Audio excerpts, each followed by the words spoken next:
Hello, mentors. Let's talk about parameters in general. This is for friendly Franklies, but honestly, this could apply to all other games in similar fashion. So I guess the first important one is the initial wealth. So how are you gonna decide the starting number of candies for people, for the monsters? In the initial games, we just have random roll 2 die and add. You could, of course, roll 3 die, things like that. Or you could control it a little bit like 10 plus x. So it would be just between, right, between 11 and 16, something like that. So that prevents much variance at the beginning. You could also concentrate the wealth in one player, gets all the candies and see what happens, or maybe into monsters that are kind of far away, or even kind of just neighbors and see what happens.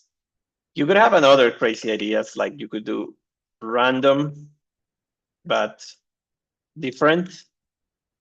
And what I mean is some monsters maybe just roll 1 die and some monsters roll both die. So it's kind of saying you have different backstories, these monsters. This monster maybe gets more candy typically, or things like that. So let's see what creativity comes from the students. The other important parameters is the trigger, what causes to give.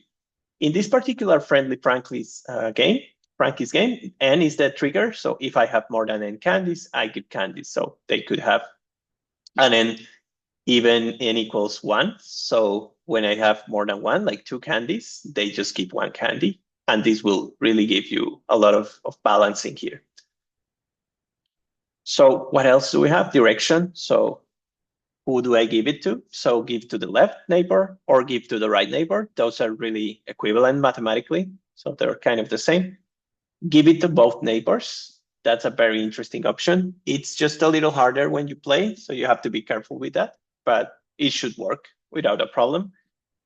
And one another idea for direction is just give it to a random monster. So when the trigger comes, this monster just rolls a die, 1, 2, 3, 4, 5 or 6, just re-roll, and then just, let's say you roll a 2, so give it to these monsters, or if you roll a 3, 1, 2, 3, give it to this monster, etc. So that's another way for the direction.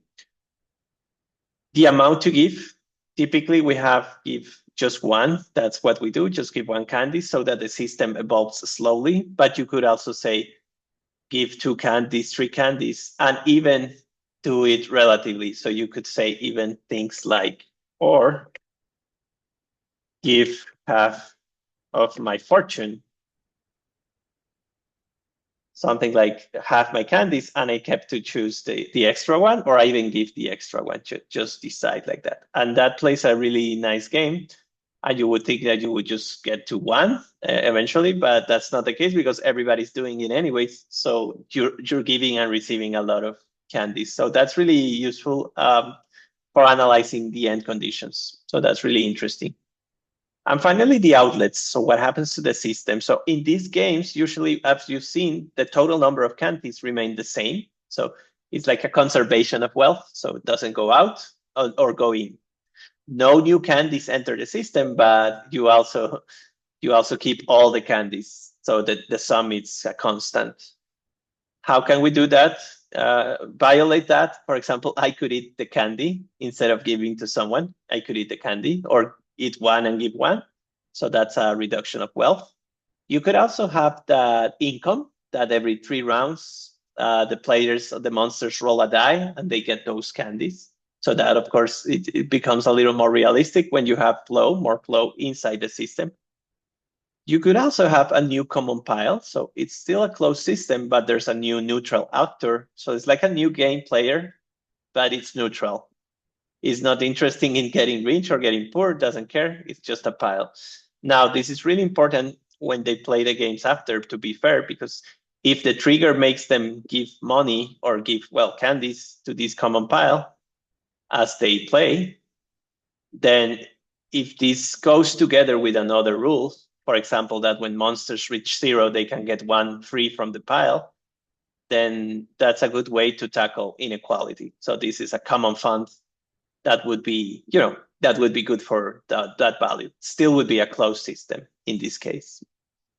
So what other parameters can you think of Of course, there's more. You could think of other crazy parameters in which the game would change.